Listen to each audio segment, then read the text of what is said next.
సిక్కుముళ్ళు గప్పి రంగులీనుతున్న లోకమంటే పెద్ద నాటకమే, తెలియకనే సాగే కథనం.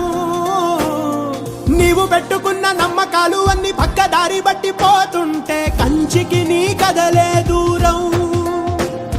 నీ చేతుల్లో ఉంది సేతల్లో చూపించి ఎదురేగి సాగాలిగా.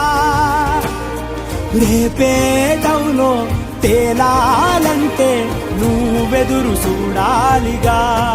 ఓ